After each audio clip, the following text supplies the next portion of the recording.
Charles M. Kinney, or as some in earlier years pronounced it, Keeney, was born a slave in Richmond, Virginia in 1855. After the Civil War, he spent several years gaining an education and learning the trade of barbering. As a young man, Charles joined a wagon train of freedmen and worked his way to the mining town of Reno, Nevada.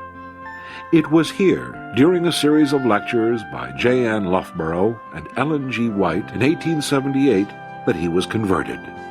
And now, my dear Brother Keeney, I baptize you in the name of the Father, the Son, and the Holy Ghost. Amen. Amen.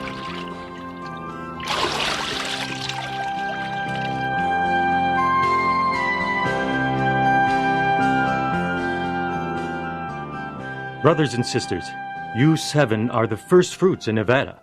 If you're faithful in service, this new Reno church will grow. We'll be faithful, Elder Loughborough. But what do we do now? First, you need to choose officers. Well, you won't have a pastor right away, but you should elect an elder. And a church clerk is absolutely necessary. You should choose someone who will keep careful, accurate records. In that case, I nominate Brother Keeney here for clerk. No one could do a better job. I second the motion. Does everyone agree? Aye. Fine. Brother Keeney, your responsibilities will include sending quarterly reports to the conference, and then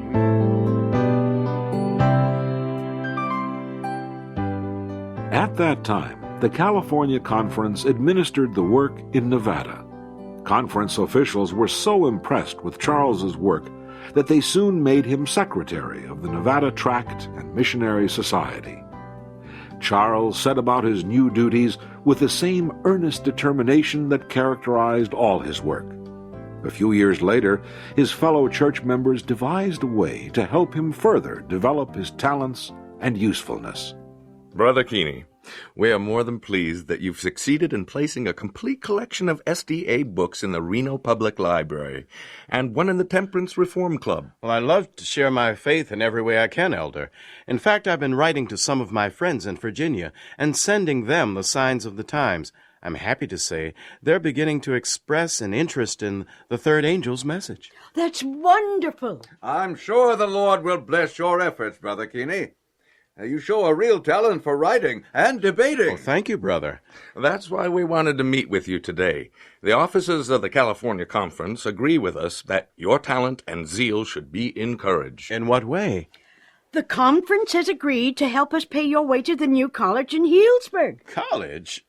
But I have so little schooling. I'm too old for... As my mother used to say, you'll never learn any younger. Will you go, brother? Oh, yes. Oh, yes, I surely will. So, in 1883, the year that Germany introduced a strange new concept called sickness insurance, Charles went to college.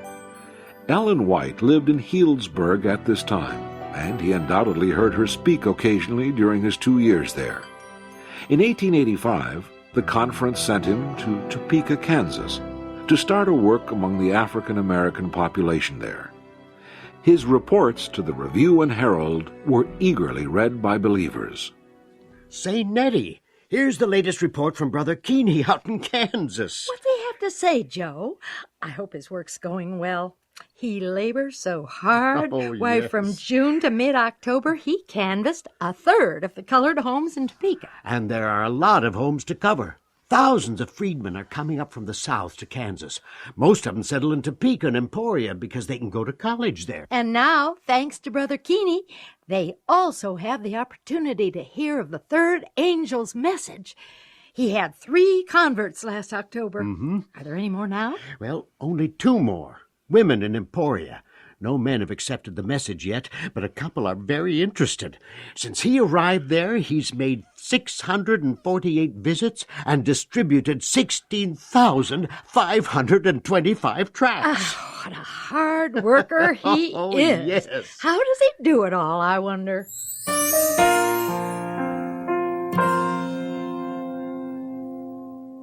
How do you do it all, Brother Keeney?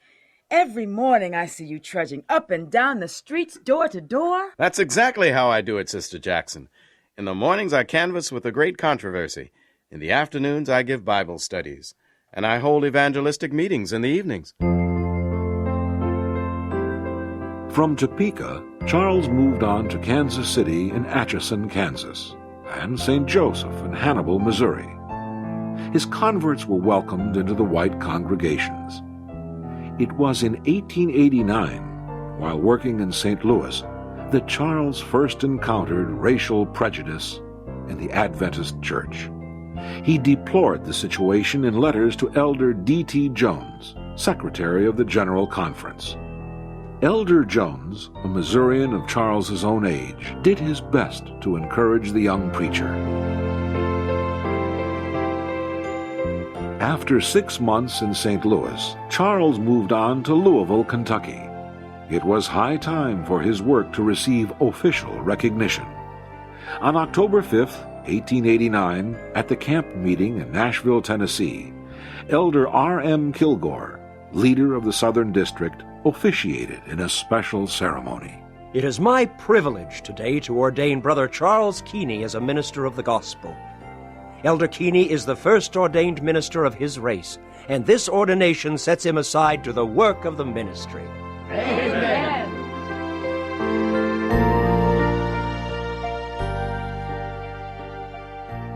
I think we should take some time at this workers' meeting to discuss the racial problem we've encountered.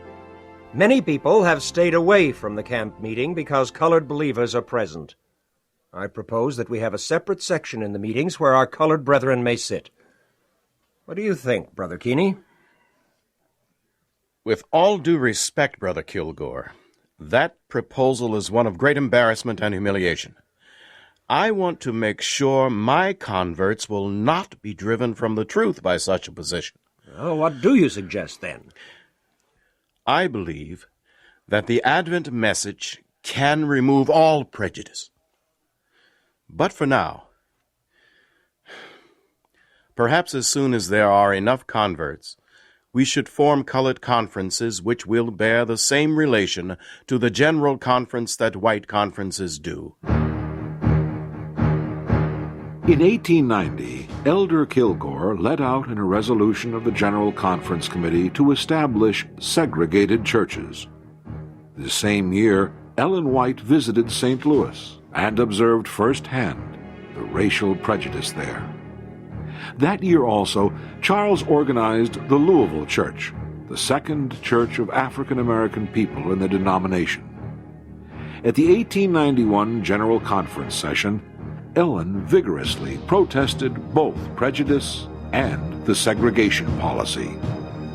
I know that which I now speak will bring me into conflict, but I do not mean to live a coward.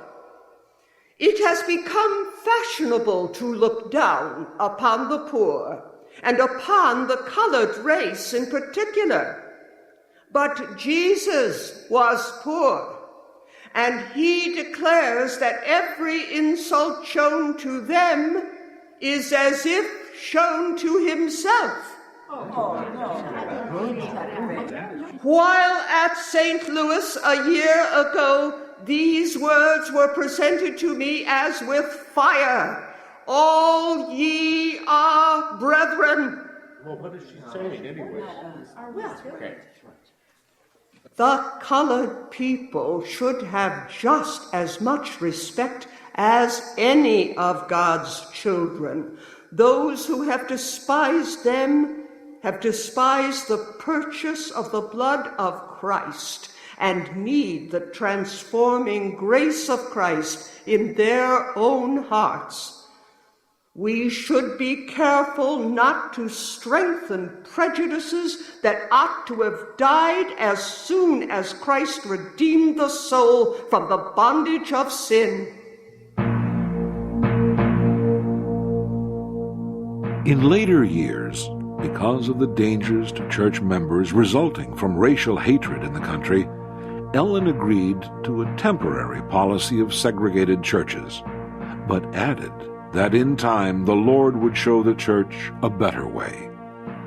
Charles Kinney also addressed the 1891 General Conference session, where he pleaded passionately for more resources to be invested in the work for African Americans.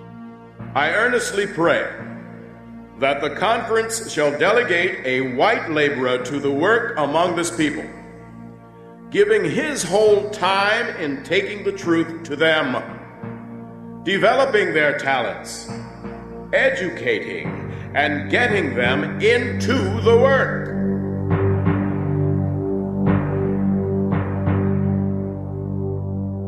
Brother Keeney, I was very impressed with your appeal today.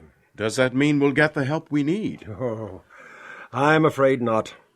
Unfortunately, the consensus of the General Conference Committee is that your request is impractical. The situation is impossible. Now that Brother Barry has gone to Canada, I'm the only ordained colored minister in the country.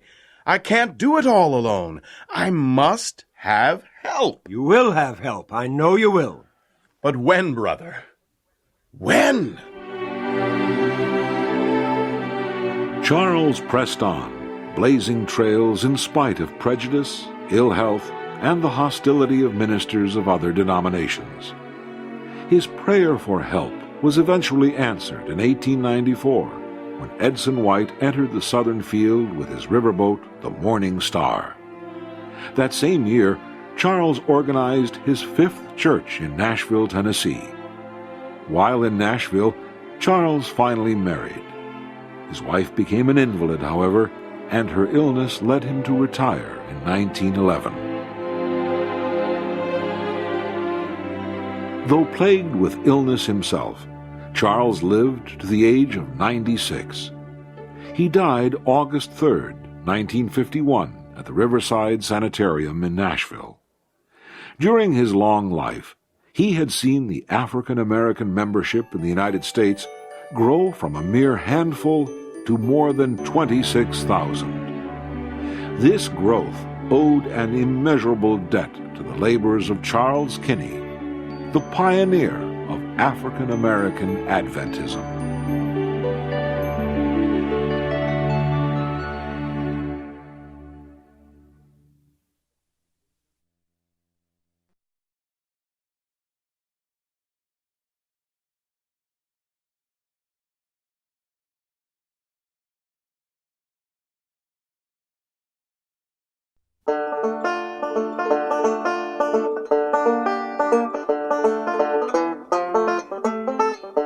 Anna Knight was born in 1874 in Jasper County, Mississippi, into a large extended family of poor sharecroppers who lived in a one-room log cabin. As an African American, Anna wasn't allowed to go to school, but with help from white neighbor children and a couple of books, she learned to read, write, figure, and spell. At the age of 17, she found some pen pals through a magazine. And for months after that, when the mailman came on horseback each week, he brought letters, books, and magazines from Anna's correspondence. Oh, you don't never get any Wild West stories no more. I like hearing you read them to us. I used to like them too, brother, but now I like the Signs of the Times Miss Edith Embry sends better. I learned so much about the Bible and God, and when I ask her questions, she sends me tracts with Bible verses that help me understand. Oh, good. She sent me some more Bible lessons. The Investigative Judgment.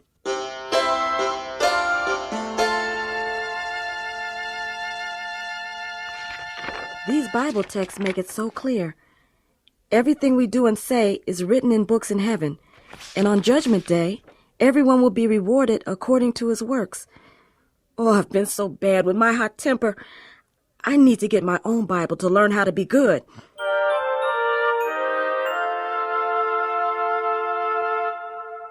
That's it, Anna. 200 pounds of cotton. And here's your pay, just like we agreed. Thanks, Uncle Abner. You picked 200 pounds of cotton? You gonna take a book? What kind of pay is that? It's a Bible, brother. My own Bible. It's an old one Uncle Abner never uses. You plumb crazy, girl. When Anna decided to be baptized, Brother L. Dio Chambers at the Southern Missionary Tract Society in Chattanooga, Tennessee, arranged for her to travel to Graysville, Tennessee, in in December 1892. To pay for the trip, Anna sold the half bale of cotton that was her share of the year's crop. After her baptism, she happily enrolled at the Graysville SDA Academy, but she didn't get to stay long. That afternoon, angry townsmen threatened the principal if he didn't get rid of her. You sent for me, sir? Yes, I did, Anna. Anna, are you mulatto? I don't know what that is. Never heard of that before. Well, some of the people in town are very angry because you're here. I think it'll be safer if you wait till I find out who you are. You mean leave school? I'm sorry.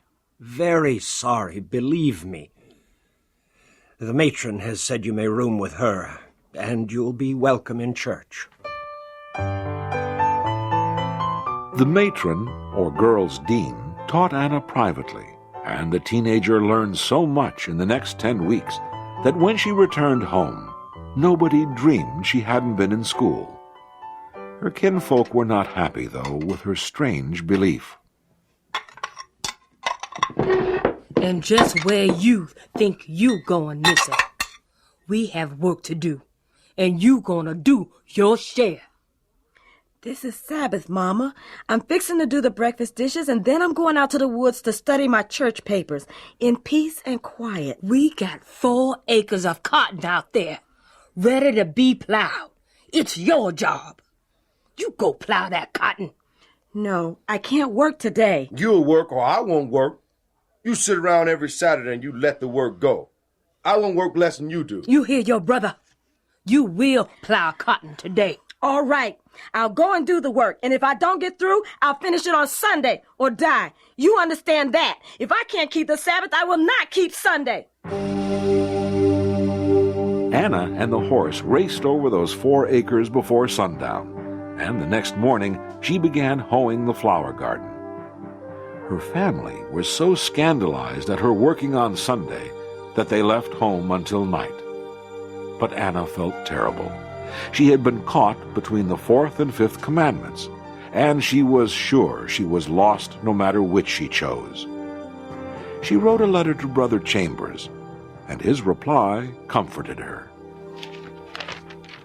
Ephesians 6:1. Children, obey your parents in the Lord. Brother Chambers is right. If our parents tell us to disobey God's law, then it's all right to disobey our parents. I'm not lost. Dear Father in heaven, forgive me for breaking the Sabbath and losing my temper. Help me to endure hardness as a good soldier of Jesus.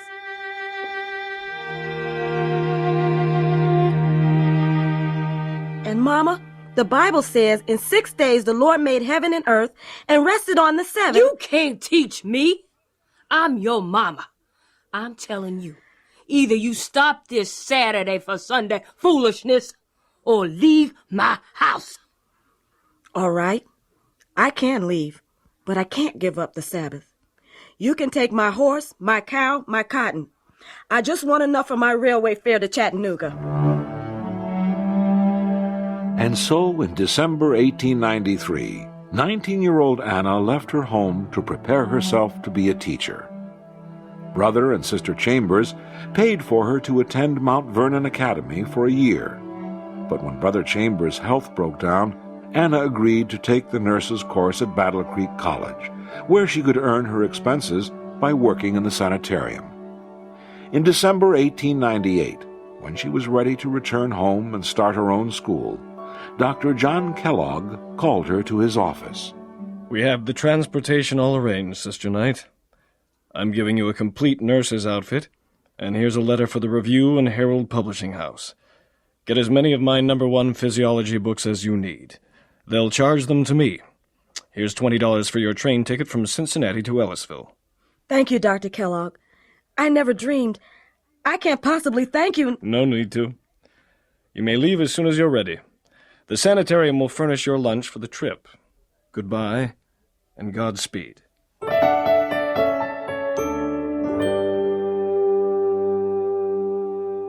Well, we got the old log cabin fixed up, Anna.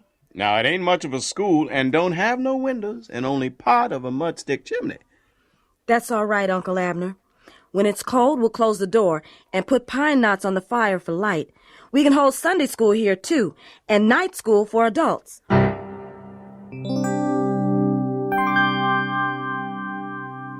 Class is dismissed. Thanks for coming. I'll see you all tomorrow night at the same time.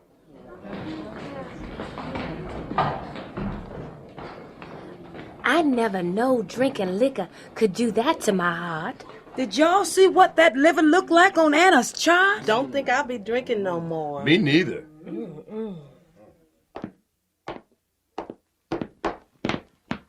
You Anna tonight?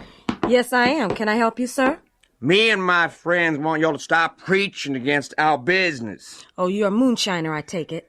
If you don't stop, we're going to put you out of business with a shotgun. When you're ready to shoot, I'll be there, too. Tell your friends that from now on, I'll keep a revolver and a double-barrel shotgun with me at all times.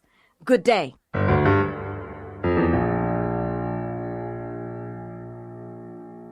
Anna, we don't want nothing to happen to you. We can't be with you all the time. You'd better stop. Thank you for your concern, brother. But I won't be scared off. People depend on me to treat their illnesses and injuries, as well as to teach them. Don't worry. When I go to So-So, I go one way and come back another. Leastways, ride a horse, girl. I'll let you ride that blaze you trained a few years ago. Thanks, Mama. I'll take the horse gladly.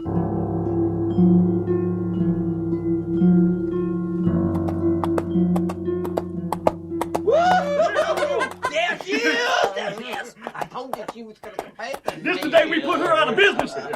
Uh-oh, Blaze. They figured it out. This lane's about a quarter mile long, and there's a fence on each side. No escape there. We'll just have to rush him, boy. Remember the signal I taught you. She's almost here. Don't suspect a thing, ignorant little... Now! All right, girl, that's far enough. She's reached for the sky. She'll stop now. Go, boy, go! Just like the horse is galloping. Shoot her! I can't hit her. She's moving too fast.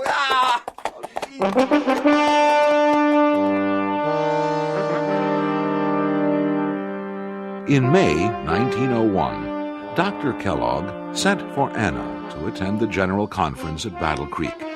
While there, she heard a conversation that would lead to another major change in her life. And Brother Shaw and his wife are looking for 2 trained nurses to go with them to India. I'd go myself, but my health won't let me. If they'll send a man and wife to look after my work in Mississippi, I'll go to India and stay until the Lord comes. Do you mean that, Anna? May I tell the committee that? Sure. Tell them. Maybe this is the answer. Donna Humphrey has been asked to go, too. Oh, she's a good friend of mine. It would be very nice to go to India together, but they must find a couple to take my place in Mississippi.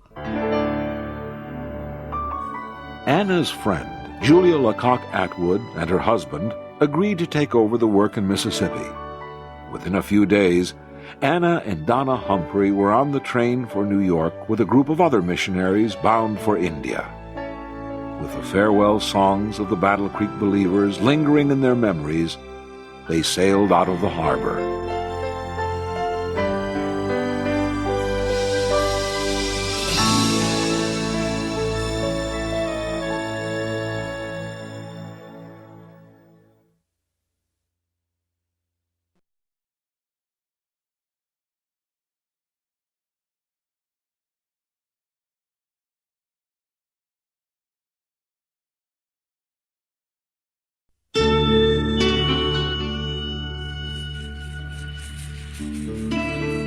After 30 days of travel by sea and land, the missionaries arrived in Bombay, India, about July 1901. 27-year-old Anna Knight had become the first black SDA missionary.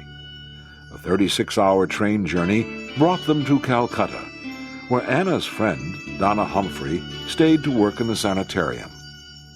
Anna, however, was soon called to Karmatar to help Miss S.E. Whitus. There you are, Mrs. Banerjee. The abscess is drained and bandaged. Take these pills 3 times a day to keep the infection from returning. Thank you, Mem Sahib Knight. Goodbye. Goodbye.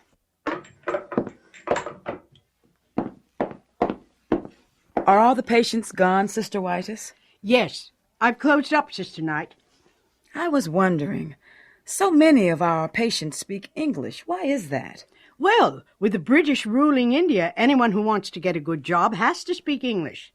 Besides, there are so many languages here, it's sometimes easier for the Indians to talk to each other in English. That's interesting. There's so much to learn here and so much to do. There certainly is, and I'm glad you came to help. How are you feeling? Quite well now, thank you. That was quite a case of heat prostration you suffered while I was in Calcutta. You were unconscious for 36 hours. If it weren't for Parvati and Tapibai cooling you with water, you might have died before I returned. They're good girls, but I'm embarrassed. It was my own fault. I got overheated while helping the mission boys plow the garden. Then I took a bath and ate at once. I should have rested a while before eating. Of course, you'd never think of resting. As if lancing boils and pulling teeth aren't enough, you spend your spare time keeping the accounts and teaching classes in Bible and English, not to mention overseeing the garden. It's all in the Lord's service, and I'm used to hard work. Just wait till the hot season comes. What happens then? Actually, work here at the mission slacks off. Some of us do field work in the large cities, selling books and periodicals.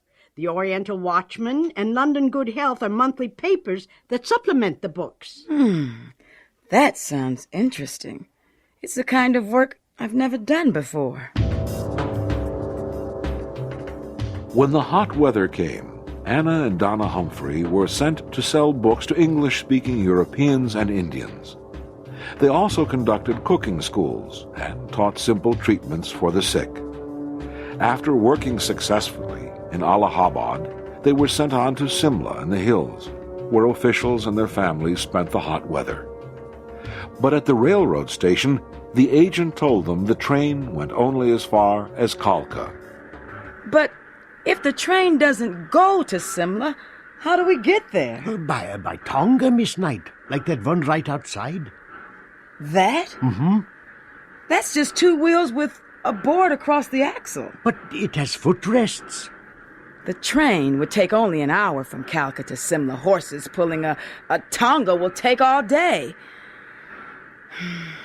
I guess we'll plan an extra day of travel. I have a feeling I'm going to become very used to Tongas.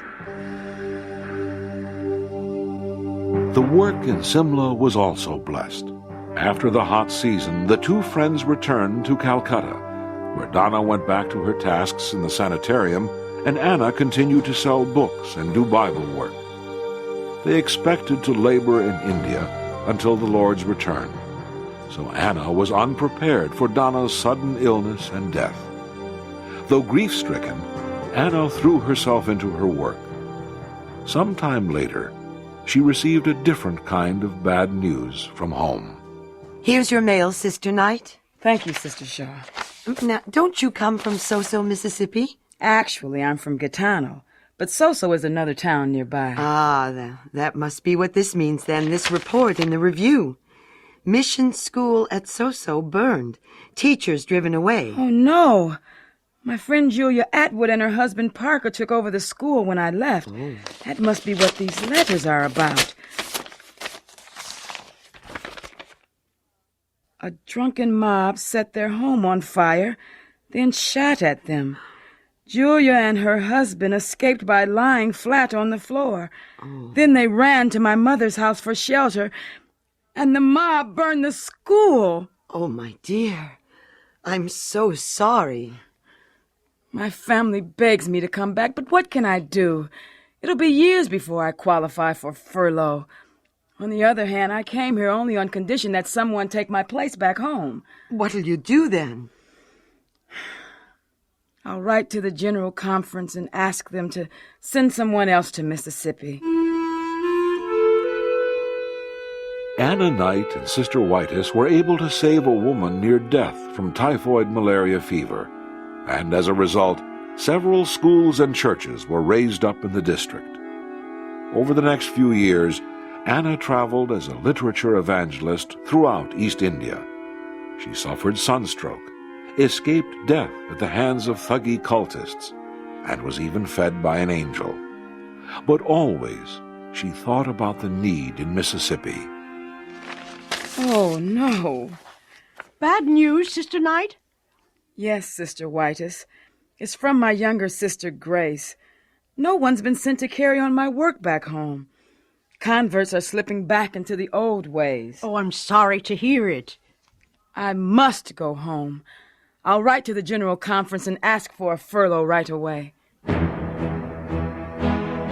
On November 8th, 1907, Anna Knight reached home, with every intention of returning to India in a couple of years. She re-established her school and Sunday schools, and before long, she began to reap her harvest of souls. Good morning, everyone. Good morning, Anna. Go ahead, Miss Knight. Ask her. Anna, we'd like to have a word with you before Sunday school starts. Why, certainly, Mama. What's on your mind? Well, we know how you've been having your Sabbath school on Saturday, all by yourself these past months. And, we figure we might as well meet with you on Saturday and not bother with Sunday school no more. You want to come to Sabbath school? Yeah. Sabbath school. That's what we want. All right. Next week we'll start Sabbath school. 6 months later, 9 Sabbath school members were baptized, including Anna's mother and 6 other relatives. After that, the conference president asked Anna to visit other companies and churches to help the other workers. In 1909, when her 2-year furlough was almost up, 35-year-old Anna Knight received an unexpected invitation from Brother Dowsett to work for the Southeastern Union Conference. I'm glad you decided to accept our call to Atlanta, Sister Knight. We need a medical matron for the sanitarium we hope to establish here. It wasn't an easy decision, Brother Dowsett. But the brethren at the General Conference office said it would be easier to fill my place in India than to find trained people to work here. I see. And were you able to make satisfactory arrangements for your school in Mississippi? Oh, yes. My younger sister Grace has taken over. She's only 18, but she'll do a good job.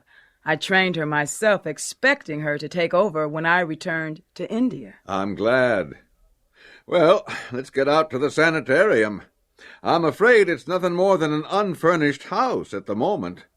There's a lot of hard work ahead. Hard work is what I know best, Brother Dowsett. When neighbors persuaded the mayor to close the sanitarium, Miss Anna Knight operated a private treatment room at home. She also took over the Bible instructor's work for African Americans, lectured in several black colleges, and served as chairman of the school board. She remained in Atlanta until the beginning of World War I.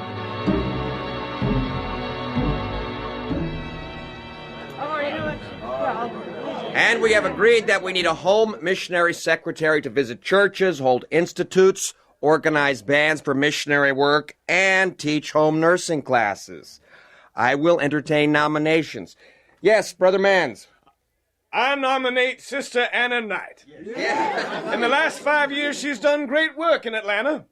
She's organized a YWCA that brought together Adventists, Methodists, and Baptists and won friends for the cause. Her work has been largely responsible for removing prejudice against Adventists in this city. I second the nomination. The Southeastern Union Conference couldn't choose a better home missionary secretary. All in favor of Sister Anna Knight, please say aye. Aye. Opposed? It's unanimous.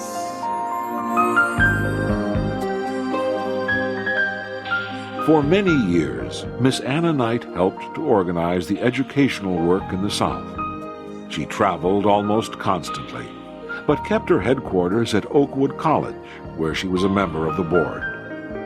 By the time Black American conferences were organized in 1945, Anna Knight had seen her little school in Mississippi grow to 34 church schools, including 4 junior academies with 54 teachers.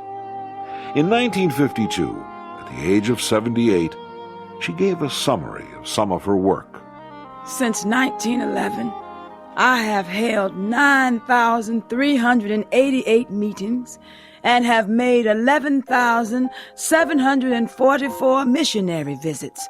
My work required the writing of 48,918 letters, and I have traveled 554,439 miles. This does not include India.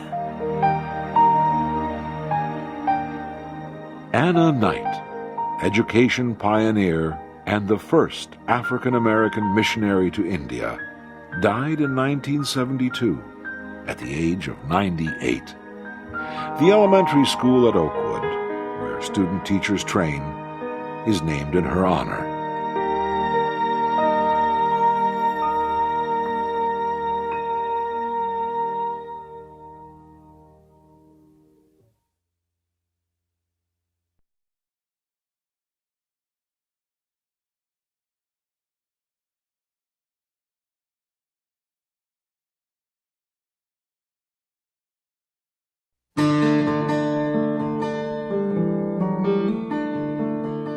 Unlike Willie, who became his mother's constant companion following the death of James in 1881, Edson seemed to have trouble finding direction in life. After his marriage to Emma McDearman in 1870, Edson tried his hand at several occupations, including establishing his own publishing firm. He combined his musical talents and printing skills to publish hymn books, and for 3 years managed the Pacific Press. He even worked on river steamboats. By the early 1890s, his publishing business was leading him farther from church work, and in 1893, he found himself in Chicago, burdened with debt and his spiritual life at a very low point. Then, in Battle Creek, on business, Edson found, on the floor of an upstairs room in the Review and Herald building, a tract containing an appeal his mother had made to the church in 1891. It was entitled, Our Duty to the Colored People. It was a call for someone to evangelize the black people of the American South. Edson saw that as his call. Teaming up with his friend, Will Palmer, whom Edson once described as the wildest son of old Brother Palmer, they conceived the idea of building a river steamboat to carry the gospel to the black people of the lower Mississippi region. To finance the project, Edson wrote and published a textbook called The Gospel Primer. The steamboat Morning Star was completed in the summer of 1894 and began its voyage down the Kalamazoo River from Allegan, Michigan to Lake Michigan, where it was to be towed by the tug Bon Ami across the lake to Chicago. A storm was threatening as they left the Michigan shore and struck them with full force out on the lake. Captain Jones! I can't see the Morning Star! She's disappeared! The cable is still taut, Mrs. White. Look! Over to the starboard, to the right, at the crest of that big wave. There is the Morning Star, riding the storm like an ocean-going vessel. She's all right. She's doing just fine. From the deck of the tugboat Bon Ami, the Morning Star seemed to be riding the huge swells of Lake Michigan without a great deal of trouble. It was perhaps just as well that our families could not see us aboard the Star. Most of the crew below deck were seasick. The pump tubes clogged 4 or 5 times and had to be cleared so they would pump the leakage from the bilge. I struggled with the wheel, fighting the gigantic seas that swept over our low-lying deck. After 7 hours, the storm receded, and 14 hours after leaving Saugatuck Harbor, we docked at the city pier in Chicago. Well, we made it, Elder White. We did indeed, Captain Reed, although some of the time I wondered if we would. We all did our part, especially you, sir. But it's something besides human power that kept that boat afloat. I believe you are correct, Captain. Here, take this $10, Elder White, as a thank offering. Why, thank you, Captain Reed. We can use every cent we can get. I'm glad it will help your mission, but frankly, it's a thank offering because the Lord pulled me through one of the worst storms I have ever seen on lake or ocean. We received another gift just a few days after landing at Chicago. The Story and Clark Company, hearing about our mission to the south, donated an organ, which we rolled up the gangplank and positioned in the main cabin. It would be a wonderful accompaniment to our hymn singing during our Sabbath services. Will Palmer was waiting for me in the wheelhouse with some good news. I found 3 men who I think will turn out fine. There's Walter Cleveland, Walter Halliday, and our new engineer, Louis Krause. Are the new men all Adventists? No. One is an Adventist, one is a Presbyterian, and the other, well, he's a Catholic. Will that make a difference? Of course not, as long as they know how to run a steamboat. They're all Christians, and they're all welcome aboard. We sailed the next morning, passing through the canal system to LaSalle, and on down to the Illinois River, where we docked alongside the town wharf at Ottawa, Illinois, to wait for a special canvas to shade our hurricane deck. There, under rather unusual circumstances, we picked up a young man who would become a most valuable member of our little group. Yeah, can I help you? Yes, sir, I hope so. I have here a small volume called The Gospel Primer that very well might change your life. It speaks the word of the Lord in a simple, concise manner. You're new in town, aren't you? Yes, I am. Well, come in, and welcome. What's your name? Walter Halliday. Halliday? Well, that's my name. No. Mine is spelled with an I, as in Halliday. Close enough. Where are you staying? On the steamboat Morning Star. We tied up at the public dock. We're beginning a mission to preach the gospel and to teach colored people in the South. We're selling these books to raise funds for the project. That is a fascinating thing to do. So adventurous. Say, could I visit your boat? I don't see why not. Look, I'm about finished selling the book for today. Why don't you come with me now? Fred Halliday became so interested he decided to sign on as one of the crew as far as Peoria, Illinois. His mother also became enthusiastic about our project. She donated a melodeon to go with our organ. At least the Morning Star would have music wherever she sailed. But now, more trouble arose.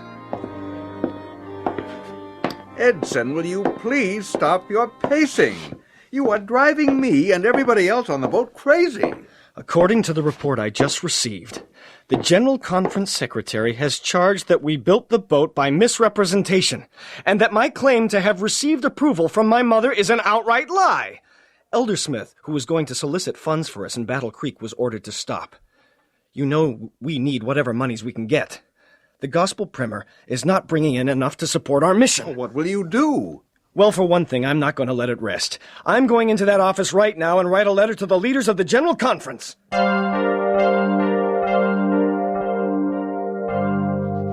And moreover, so long as we feel assured that God is with us as we feel it now, we know that all the devils in the universe, combined with all the men who are blinded to the interests in this work, cannot overthrow it. Knowing that God cares for it, as he cared for it in the past, we shall press forward, believing that he will bring it to glorious termination. The Morning Star finally left Ottawa and started on the 100-mile trip to Peoria, Illinois. Fred Halliday spent his time becoming acquainted with the boat and her crew. When the group went ashore to sell the Gospel Primer, Fred stayed behind to study the tract I'd given him called Our Duty to Colored People. When we got back to the Star that evening, we had a surprise waiting for us. Well, Fred, I guess this is goodbye. You said you'd be traveling with us as far as Peoria. We'll be pushing off dawn tomorrow. I've changed my mind. I'm going south with you. That is wonderful news, Fred. I suspect you'll be very useful to the vessel and to the mission. At the time, I couldn't have guessed how valuable Fred Halliday would be. He would serve in every capacity from teacher to preacher, and when the need arose, even as a mechanic. He would gain the respect of the Southerners, both colored and white, and win hundreds to the faith. but now the Morning Star was filled beyond her capacity. My answer was to purchase a barge that we fitted out as living quarters for the 6 young men who are now a permanent part of our family. The barge was towed by a heavy hawser, and since it followed behind the Morning Star, it was called the Dawn. In mid-December, the Star steamed into the mighty Mississippi. The Star seemed to love the great river, making as much as 125 miles a day. We'll be in St. Louis tomorrow. I can hardly wait. Yes, I'm looking forward to it as much as you are. Last night at tie-up, a man came aboard and asked me to speak at an Adventist church there. Of course I will. Everything seems to be going well for a change. The Star's running smoothly, and the Gospel Primer is selling at a fantastic rate. Yes, it's too bad we don't see more of the profits. We have almost sold out of the original edition, and we've little to show for it. Well, as you know, much of the royalties are eaten up by the review for printing and binding costs. And we'll need another edition soon. I hope we will realize a bigger share of the profits this time. My mother sent me $100, and that's what we're living on at the moment. We were on the Mississippi now, and it was necessary to have a qualified pilot. The pilot we had left us at Cairo, and we searched in vain for another competent man. We were stuck wharfside in St. Louis until we could find someone. Sir, can I come aboard and talk to the captain? Now, the captain is ashore at the moment, son. I'm the chief engineer. Can I help you? I heard you were looking for a pilot to take this here boat down the river. That's right, young man. Why? Do you know someone? Sir, my name is Phineas Parker. And I know every inch of this big muddy river from here way down to north. Are you saying that you're a pilot? Not exactly, sir. Ain't no chance they're gonna let a colored... You must be from up north. Ain't no chance a colored man gonna get papers to be a pilot down here. Besides, I'm underage. You claim you can take us downriver safely? Yes, sir, I can. And you don't have to pay me nearly half as much as a regular pilot either. Well, I admire your spunk, young Phineas. I may be crazy, but wait until Elder White comes back aboard and we'll see what he thinks about you becoming our pilot. After waiting 6 weeks tied up at the dock, I was ready to take on anybody as pilot. We pushed off the next morning with Phineas Parker in the wheelhouse. He soon proved that he did indeed know the Big Muddy. When another riverboat would hove into view, he would turn the wheel over to me and drop out of sight behind the wainscoting until the other boat had passed. It simply wouldn't do to have a colored boy seen guiding the Morning Star around the shoals and sandbars. Indeed, when we reached Memphis, the licensing inspector threatened to fine us $500 and force us to hire an authorized pilot. We put up a vigorous argument, and after a long delay, the authorities settled the matter in our favor. It's good to get back on the river. Phineas Parker's a fine young man and a good pilot. I'm glad we got that settled. I hate to tell you this, but, well, we've got another problem. The review is way behind on our reprint order for the Gospel Primer. That is bad news. Our people are canvassing in the city with the few books we have left. We'll need that order very soon. The review is working its bindery day and night. They promised to get the remaining 6,000 copies to us in a few more weeks. These people certainly don't run the paper the way my father did. Here it is, mid-December, and since April last year, we've sold nearly 100,000 copies. If sales keep up just a few more weeks, all our debts will be cleared. The Morning Star steamed down to Vicksburg, where we arrived in early January 1895. The town still showed signs of General Grant's ravaging attack during the Civil War. In 1876, a strong flood had diverted the river channel, leaving a sizable lake which was connected to the river by a narrow canal. The upper end of the lake was fed by the Yazoo River. We docked just below the bluff of the city at Fort Hill. Vicksburg seems like a pleasant little city. I'm sure it is. It looks peaceful from the boat. Do you know there are some 200 colored churches in Vicksburg? That seems a great number to me. It is. And it shows you how the colored people are reaching out for the Lord. Do you see that small one, just at the top of the bluff? That is the Mount Zion Baptist Church. Yes, I see it. The preacher was a former slave. He was once given 200 lashes for having a hymnal, which he couldn't even read. I've arranged to use his church for services next Sunday, Tuesday, and Thursday nights. Services on Sunday? I don't think it would be wise to thrust our Sabbath on the people too soon. Oh. Edson, this is the Deep South. Will it be dangerous? I don't think so. I'll need your help on those nights, Emma. I plan to hold a reading class before the sermons on Tuesday and Thursday nights. That's where you come in. Good. It will seem wonderful to finally get to work among colored people. A majority of the colored people in the South were illiterate. It became obvious that in order to bring them into the present truth, a school must be started. The gospel primer was used as our basic teaching tool. The classes were an instant success. Vicksburg did provide schools of a sort for colored children, but they were so overcrowded that large numbers were unable to attend. Nothing in the way of learning opportunities were offered for colored adults.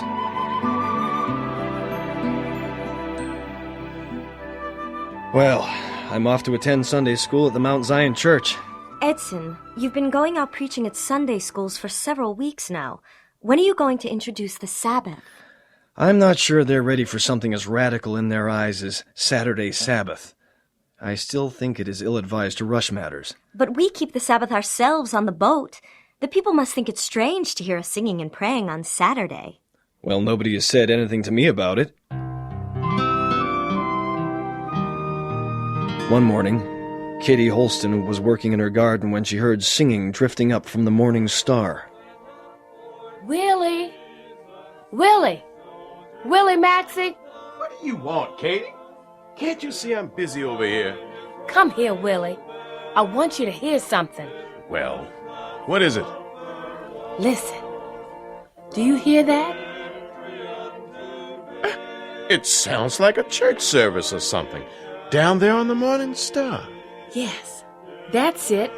A church service. Oh, but it can't be. This ain't Sunday. This is Saturday. Nobody holds church on Saturday, except maybe Jewish folk. But it is a regular church service. Those white folk down there on that boat are keeping Saturday for Sunday. I wonder why. Well, I'm sure going to find out. I'll ask Elder White about it tomorrow at Sunday school.